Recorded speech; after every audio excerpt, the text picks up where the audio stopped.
좋은지 모르겠습니다. 어느 한 회사에서 입사를 하는 사람에게 면접을 이렇게 보았습니다. 근데 그 면접 질문이 어떤 질문이 나왔었냐면, 당신은 지금 아주 폭풍우가 내리치는 그런 시골 버스 정류장에 운전을 하고 가고 있습니다. 그런데 그 정류장에 죽어가고 있는 할머니, 위급한 할머니가 버스를 타기 위해 서 있고, 자신의 과거의 생명을 구해주었던 은인과 같은 의사 선생님이 그 자리에 있고, 또 자신이 평생 이렇게 꿈에도 희망하던 그 연인, 그런 이상형이 그 자리에 기다리고 있다면, 버스가 이제 끊겨 더 이상 버스도 탈 수 없고, 당신이 딱 한 사람만 태워줄 수 있는 공간이 있다고 한다면 어떻게 하시겠습니까? 이런 질문이었어요. 여러분 혹시 들어보셨나요? 근데 거기서 어느 한 분이 합격을 했는데, 그가 했던 그 답이 뭐였냐면, 의사 선생님에게 키를 건네준 다음에 의사 선생님이 운전을 하게 하고 그 죽어가고 있는 그 할머니를 옆에 태워서 병원까지 잘 인도해 달라라고 부탁하고 자신은 내려서 꿈에 그리던 이상형과 데이트를 한다. 이게 정답이었습니다. 많은 사람들은 어려운 일들을 경험하게 되다 보면 참 긍정적인 방식이라기보다는 부정적인 방식으로 일을 해결해가는 모습들을 바라보게 됩니다. 여러분들은 지금까지 살아오면서 많은 문제들을 경험하셨겠죠. 중고등부 학생들은 시험, 또 청년들은 진로, 주부들은 아이의 육아 문제, 그리고 재취업에 대한 문제, 여러 가지 일들이 우리에게 닥치면 우리는 그것을 긍정적인 모습으로 바라보는가, 아니면 부정적인 모습으로 그것을 바라보고 해석하고 대처하는가.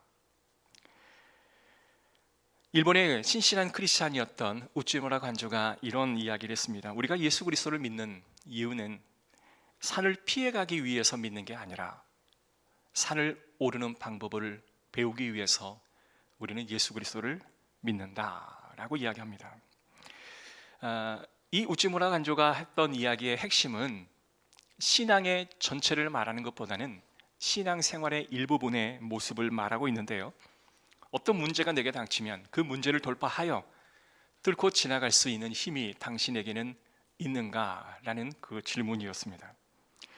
어렵고 어두워 보이는 그 현실 앞에 우리는 어떻게 그 문제를 해결하고 그것을 극복해 나아가는가라는 그 주제로 우리에게 내어놓는 거죠. 자, 오늘 다윗과 600명의 용사들이 이 광야 생활의 마지막 시험을 통과하는 그 장면이 나옵니다. 그들에게는 아주 혹독한 어려움이 찾아오고 있습니다. 제가 새벽 예배도 사무엘상을 보고 있고 금요 철야배도 사무엘상을 계속 보고 있는데요, 오늘도 이 말씀을 함께 가져온 이유는 이 고난의 극복의 과정들이 오늘 저와 여러분에게 많은 유익이 될 거다 확신이 들어서 이 말씀을 금요 철야배 하지 않고 오늘 본문의 말씀, 이 말씀을 들고 왔습니다. 사랑하는 성도 여러분, 이 다윗과 사울은 갈등 관계에 있었습니다. 근데 사실 다윗이 갈등이라기보다는 사울이 일방적으로 다윗을 시기했던 거죠. 사울도 하나님의 영이 떠나자 악한 영이 그에게 들어오게 됩니다. 그래서 사울은 꿈을 꿀 수가 없었고요, 그리고 그와 근자의 우빔과 둔빔으로 하나님의 뜻을 분별할 수 있는 지혜를 주는 제사장도 곁에 없었고요, 그리고 출현해 하나님의 뜻을 알려주는 선지자도 사울 곁에는 없었습니다. 이와 모든 것들이 부재가 되어 그는 하나님의 방법 알 길을 찾지 못했죠. 그래서 그는 블레셋과의 전투를 앞에 두고 악한 영의 힘을 빌릴 수밖에 없는 절체절명의 위기 가운데 빠져 들어가게 되죠. 어찌 보면 사울은 하나님이 원하지 않는 길로 갔습니다. 그런데 사울과 동일하게 다윗도 하나님이 원하지 않는 길을 간 건 매 한 가지였습니다. 갓 선지자가 주변에 그에게 머물면서 절대로 당신은 이스라엘의 땅을 떠나지 마십시오 라고 말했음에도 불구하고 사울이 통치하고 있는 그 땅에는 다윗이 숨을 곳은 아무도 없었습니다. 겨우 그 숨을 곳을 발견하여 숨고 있노라면 그 주변에 있는 많은 사람들이 다윗 여기 있습니다 라고 사울에게 일러 바치는 거예요. 다윗은 있을 곳이 없어 그는 블레셋으로 도망을 갑니다. 그리고 전에도 한번 크게 대인 적이 있었기 때문에 다시는 가서는 안 되는 상황인데도 불구하고 두 번째 600명의 용사와 함께 가니 블레셋 사람들도 이 다윗을 받아주었던 거죠. 사울도 하나님의 뜻을 어겼고 다윗도 하나님의 명을 어겼지만 희망적인 것은 사울은 하나님의 곁으로 돌아오지 아니하였고 다윗은 하나님의 곁으로 다시 돌아오는 은혜를 체험했던 것입니다. 그런데 그 안에서 많은 위기들이 그 안에 도사리고 있음을 보게 됩니다. 다윗은 분명 안전지대를 향하여 갔지만 그곳에서 엄청난 많은 일들이 일어나게 돼요. 여러분, 다윗이 블레셋 사람이 아니지 않습니까? 그러면 그 사람들은 어떤 오해를 갖고 있을까요? 이 사람이 남유다 사람으로 언젠가는 우리에게 칼을 겨누게 된다면 큰 문제가 되니 그의 정체성을 시험해 보려 하지 않겠습니까? 다윗은 그 왕의 신임을 얻기 위해서 주변의 아말렉 사람들을 쳐서 전리품을 얻어다가 내가 유다 사람들을 쳐서 그의 전리품을 획득하였으니 왕이여 이 전리품을 받으시옵소서. 얼마나 많은 아말렉 사람들을 쳐서 죽였는지 그 손에 피가 가득하였습니다. 이 일은 나중에 하나님께서 다윗에게 그토록 그가 원하는 성전을 그의 손으로 짓고자 했을 때 하나님은 너의 손에 피가 너무 많이 묻어 있어 너의 손으로 성전을 지을 수가 없으니 너의 아들 솔로몬에게 그 기회를 줘야 한다라고 말하지 않았겠습니까? 여러분, 다윗은 안전한 삶을 추구하여 갔지만 오히려 그곳에서 더 많은 손에 피를 묻히는 어려움을 경험해야 했던 것입니다. 그러나 그 어려움은 여기서 끝나지 않았습니다. 이제 이스라엘과 블레셋이 대치하고 싸움을 할 상황이 되었습니다. 그러면 다윗에게는 큰일이 난 거죠. 왜냐하면 자신의 조국과 적군의 입장에서 전쟁을 치러야 하는 상황이 되었습니다. 그런데 참 놀랍게도 하나님의 사람은 하나님의 간섭으로 그 피할 길들을 제시해 주는데요. 이 블레셋의 장수들이 왕에게 말씀을 올립니다. 왕이시여, 만약에 이 다윗이 지금까지는 그의 정체성을 인정한다 할지라도 만약에 그가 유다 사람인데 유다 군사들과 함께 싸울 때 우리를 배반한다면 우리는 아무것도 해보지 못하고 패배할 것입니다. 이 싸움에 동참하지 않게 하소서. 왕도 그 말이 일리가 있어서 이 다윗의 600용사는 싸움에서 빠질 것을 명령하죠. 여러분, 얼마나 감사했을까요? 다윗이 얼마나 다행스러웠을까요? 이스라엘 백성과 싸우는 그 지경까지 가게 된다면 모든 게 다 물거품이 되어줄 수밖에 없는 상황이었는데 하나님께서 그를 눈동자처럼 지키시고 보호하여 주셔서 피할 길을 열어주신 줄로 믿습니다. 그런데 이 다윗과 600명의 사람들이 이제 마음의 안도감을 가지고 그가 살고 있는 그곳 이 블레셋의 시글락 그곳에 도착했을 때 그 마을이 온통 불바다가 되어 있는 거예요. 이유를 알아봤더니 과거에 아말렉 그 사람들이 네겝과 시글락을 침노하였고 그리고 자신의 아내와 자신의 자식들과 모든 소유들을 다 빼앗아 갔다라고 하는 사실을 알게 됩니다. 이때 다윗은 그리고 600명의 그의 군사들은 땅을 치며 통곡하게 이릅니다. 성경에 그가 눈물이 말라 마지막 한 방울의 눈물을 흘릴 때까지 슬퍼했다라고 이야기를 하는 겁니다. 여러분, 하나님 피할 길을 주셨는데 집에 돌아오고 보니 더 큰 문제가 그 앞에 다가왔던 거예요. 얼마나 큰 낙심과 상처가 되었겠습니까? 그런데 이때 큰 문제가 발생합니다. 그것은 바로 600명의 용사들이 이제 다윗에게 돌을 치려 돌을 드는 일들이 발생하게 되죠. 사실 다윗도 이 문제 앞에 이러지도 저러지도 못하는 상황이었는데, 지금 이 상황 속에 그 백성들은 다윗에게 책임을 돌리고 있습니다. 당신이 만약 우리를 이곳까지 인도하지 않았더라면 우리의 처자식이 잡혀가는 일들을 우리가 발견하지, 또한 경험하지 않았을 것입니다. 두 번째는 당신이 아말렉 사람을 치지 않았더라면 그 사람이 악한 마음을 가지고 우리를 공격하지 않았을 것입니다. 당신이 책임입니다. 당신이 문제입니다. 라고 이야기를 하는 거예요. 그래서 600명은 슬퍼하다 문제 해결의 방식으로 다윗을 죽이려고 하는 것입니다. 우리가 어떤 문제가 발생하게 되면 내 탓을 할 수도 있고 남 탓을 하기도 합니다. 내 탓을 하는 것은 내가 그 모든 문제의 원인이라 생각되니 다 나의 탓으로 돌리면 얼마나 힘들까요?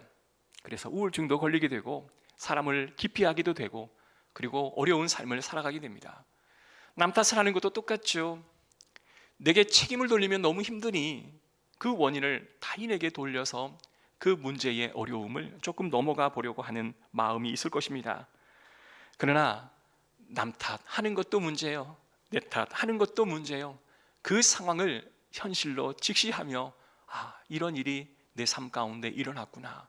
어떻게 하면 이 일을 잘 해결할 수 있을까? 하나님 앞에 나와 기도하고 또한 자신의 그 두려운 마음을 직면하는 그런 모습이 오히려 낫지 않겠습니까? 600명의 모든 사람들이 이 다윗에게 찾아와 당신 때문입니다. 돈을 들어 치려 할 때 이 다윗은 지금 하나님 앞에 나와 기도하고 있는 모습을 보여주는 것이죠. 6절의 말씀 보십시오. 다윗이 크게 다급하였으나 그의 하나님 여호와를 힘입고 용기를 얻었더라.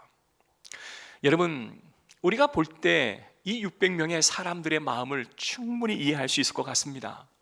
눈앞에서 자신의 아내와 자신의 자녀들이 다 사라졌으니 얼마나 억울하겠습니까? 이태원에 많은 희생자들이 발생했는데 그들의 부모님들, 그들의 가족은 얼마나 황망한 마음을 가지겠습니까? 그러면 당연히 그 문제의 원인을 누군가에게는 물어야 하는데, 그래야 내가 살 것 같은데 그들의 마음도 충분히 이해가 되죠. 그러나 지금 다윗은 이러한 상황 속에서 다른 사람에게 탓을 돌리기보다는 하나님 앞에 나와 기도하고 있습니다. 사실 600명의 사람 중에 400명은 그들이 환난당하고 빚지고 어려울 때에 이 다윗이 있는 그 아굴라 동굴에 찾아온 사람들이었습니다. 그리고 200명의 사람도 그 일라에서 블레셋이 공격당하고 다 빼앗기고 아무것도 남아있지 않을 때 다윗이 품어주어서 그가 다윗 곁에 머물게 된 사람입니다. 그가 살고 있는 집도 다윗이 허락해 준 것이었고 그가 결혼해서 살게 되어진 것도 다윗이 은혜를 베풀었기에 그와 같은 일들을 경험하게 되었던 것이죠. 그러나 지금 현실적으로 어려운 문제가 닥치자 그들은 다윗을 원망하고 있습니다. 이와 반대로 다윗은 하나님 앞에 나와 여호와를 힘입고 용기를 얻었더라 라고 이야기합니다. 여러분, 하나님 앞에 어떠한 용기를 얻었기에 다윗은 이토록 큰 용기를 얻었다라고 이야기할까요?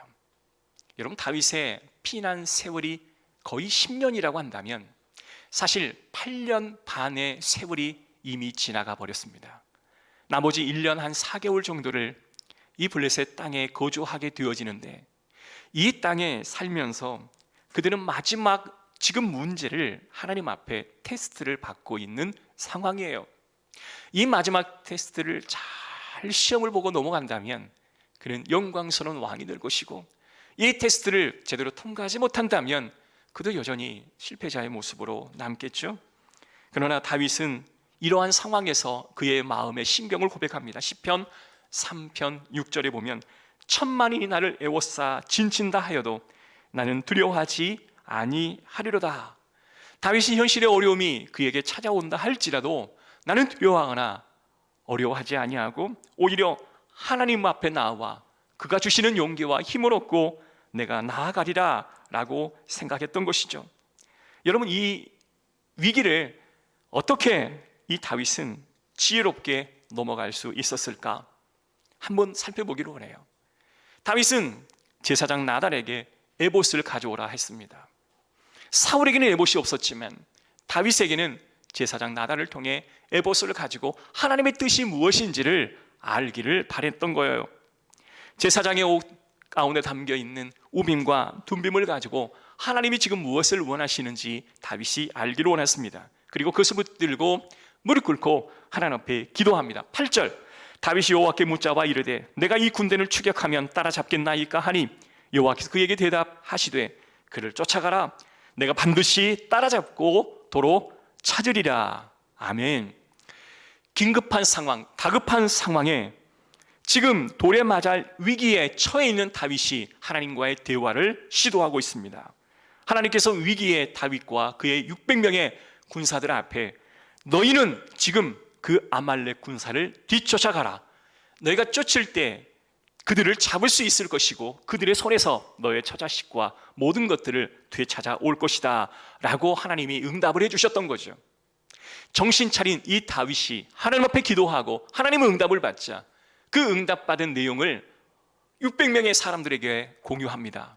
그때 원망하던 그들이 정신을 다시 차리게 돼요. 그들도 당면한 슬픔에 정신 차릴 수 없는 상황이었지만 정신 차려라, 정신 차려라. 하나님께서 우리에게 명령하셨다. 지금 우리가 아말렉 군사를 뒤쫓아가면 하나님이 반드시 물리치시고 회복해 주실 것을 명령하셨다. 여러분, 이와 같은 하나님의 음성 듣기를 주의 이름으로 축복합니다.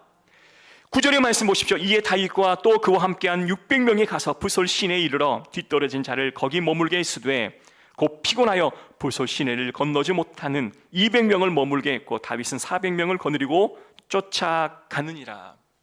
여기에 또 하나의 문제가 발생해요. 아말렉 군사를 쳐서 데려오려면 한 사람도 지금 필요하는 그런 상황인데요, 200명의 사람이 더 이상 못 가겠다고 번아웃 돼버립니다. 그도 그럴 것이 전장에 가서 전쟁을 다 치를 준비를 하고 있는데 극적인 하나님의 구원함으로 그들이 다시 돌아오지 않습니까? 3일 밤낮을 잠을 자지 못하고 전장에 투입했다가 다시 돌아오는 가운데 부솔 시내에 이제 여기까지 오기 전에 자신의 주거지에 가봤더니 다 많은 사람들이 불타고 포로로 잡혀가는 거예요. 한숨도 자지 못하고 아마 이곳까지 왔을 것입니다. 그 중에 체력이 튼튼한 사람 중에 400명은 갈 수 있는 체력이 남아 있었지만 그 중에 약하고 체력이 약한 그리고 마음이 허약한 200명은 더 이상 가지 못하겠다고 거기서 주저앉아 버리는 거예요. 여러분이 리더라면 어떻게 하겠습니까? 다윗은 주저앉은 200명을 인정했습니다. 내 능력치가 커서 다른 사람이 따라오지 못할 때에는 사실 이해가 되지를 않죠. 그러나 이해해야 합니다. 왜냐하면 그도 최선을 다하는 삶이었기 때문에 그렇습니다. 어쩔 수 없이 나의 한계와 어떤 상황을 대처하는 나의 모습이 다른 사람과 조금 비교해서 부족한 것이지 그게 잘못된 것은 아니지 않습니까? 모두가 다 슈퍼히어로가 될 필요는 없지 않겠습니까? 다윗은 그 200명을 그대로 내버려 두고 400명과 함께 가서 17절, 다윗이 새벽부터 이튿날 저녁까지 그들을 치매 낙타를 타고 도망한 소년 400명 외에는 피할 사람이 없었더라. 다윗이 아말렉 사람들이 빼앗아갔던 모든 것을 도로 찾고 그의 두 아내를 구원하였고 그들이 약탈했던 것 곧 무리의 자녀들이나 빼앗겼던 것은 크고 작은 것을 막론하고 아무것도 잃은 것이 없이 모두 다윗이 도로 찾아왔고 다윗이 또 양떼와 소떼를 다 되찾았더니 무리가 그 가축들을 앞에 몰고 가며 이르되 이는 다윗의 전리품이라 하였더라. 할렐루야. 얼마나 감사한 일이 일어났습니까? 다윗이 빼앗겼던 모든 것들을 다 회복하고 오히려 플러스 알파가 되어서 다시 회복되어지는 모습을 보게 되었던 거죠. 여러분, 믿음의 눈으로 보면 아말렉이 여러분 그 사람들 자신의 처와 자녀들을 쳐들어온 그 순간에 죽여버렸다면 다시 만날 기회도 없고 다시 찾는다 할지라도 다시 살아가는 가족을 볼 수 있는 기회가 없지 않았겠습니까? 하나님께서 이 다윗과 600명의 처와 자식들을 생명싸개로 싸서 그들을 보호해 주신 그런 은혜가 있었던 거예요. 사랑하는 성도 여러분, 오늘 우리가 살아 이곳까지 온 것도 하나님이 저와 여러분을 생명싸개로 싸서 보호해 주시는 은혜가 있었음을 우리가 고백하고 인정하여 하기를 원합니다. 여러분, 여기까지 온 게 해피엔딩 아니겠습니까? 자, 모든 전리품을 다 가지고 그리고 처자식들을 다 데리고 돌아오는 상황 가운데 싸움에 참여했던 400명이 뜻밖의 이와 같은 고백을 합니다. 21절, 다윗이 전에 피곤하여 능히 자기를 따르지 못하므로 부솔 시내에 머물게 한 200명에게 오매 그들이 다윗과 그와 함께한 백성들을 영접하러 나오는 듯이라. 다윗이 그 백성에게 이르되 무난하며 다윗이 함께 갔던 자들 가운데 약한 자와 불량배들이 다 이르되 그들이 우리와 함께 가지 아니하였은즉 우리가 도로 찾은 물건을 무엇이든지 그들에게 주지 말고 각자의 처자만 데리고 떠나가게 하라 하는지라. 자, 이 말씀이 무슨 말일까요? 전쟁에 참여하여 많은 혁혁한 공을 세웠던 400명이 200명에게는 이 전쟁에 참여하지 않았기에 그들에게는 전리품을 나눠주지 마시고 이 전쟁에서 얻는 인센티브는 다 우리만 가져야 합니다 라는 제안을 하게 된 거죠. 여러분, 이와 같은 발언은 공동체의 하나됨을 깨는 아주 심각한 위기로 다윗은 받아들였습니다. 누가 공이 크고 누가 공이 약하고 누가 잘했으니 상을 받아야 되고 누가 못했으니 벌을 받아야 한다, 이런 논리로 공동체를 접근하다 보면 심각한 문제가 발생할 수 있다는 거예요. 여러분, 개개인의 능력에 따라 누구는 잘할 수 있고 누구는 조금 못할 수 있잖아요. 그리고 은혜가 충만한 상태가 되어 누구는 많은 열매를 맺을 수가 있고 지금 어려운 일들이 산접해서 많은 열매를 맺지 못할 때가 있는데 그때마다 상과 벌이 주어지게 된다면 많은 어려움이 있지 않겠습니까? 그래서 제가 초반기에는 교회에서 상 주는 일을 굉장히 조심스러워했습니다. 왜냐하면 누군가에게 상을 주지만 또 받지 못한 자들의 마음의 서운함을 알기에 오직 하나님께로만 상을 받고자 하지 사람에게 상을 주는 일을 좀 줄이자, 이런 생각을 했는데 그러다 보니까 너무나 위로하고 격려할 기회를 놓쳐버리게 된 거예요. 그 다음부터는 제가 상을 주긴 하되 비공식적으로 줘야 되겠다라는 그런 결심을 하게 되었습니다. 여러분, 다윗의 공동체에 심각한 위기가 발생합니다. 지금 200명과 400명이 쪼개질 위기 가운데 놓여져 있는 거예요. 지금 다윗과 함께 전투를 치는 400명, 그러나 힘들어 갈지 못했던 200명, 그 200명보다 400명이 하나같이 이야기를 하는 거예요. 나는 저들보다 낫다라는 이야기였습니다. 그러나 그럴까요? 그러지 않습니다. 우리는 모두 다 죄인이에요. 하나님의 눈에 볼 때는 선악과를 따먹는 아담이나 하와나 모두 다 죄인입니다. 그러게 그 죄인을 위해 예수 그리스도가 이 땅에 오셔야만 했고 저와 여러분들의 그 연약함을 예수 그리스도의 구원하심으로 구원하지 않았으면 오늘 우리가 이 땅에 살아갈 수가 없는 거죠. 이전에 그 600명의 사람들은 콩 한쪽이 생기면 그걸 반쪽 나누어서 같이 나누어 먹던 그런 두터운 사람들이었습니다. 그런데 어느 날부턴가 리더를 돌로 치레하고 어느 날부턴가 400명이 200명을 비난하고 또 200명은 스스로 자책감에 힘들어하는 일들이 발생하게 된 거죠. 제가 지난주에 이런 예화 드렸죠.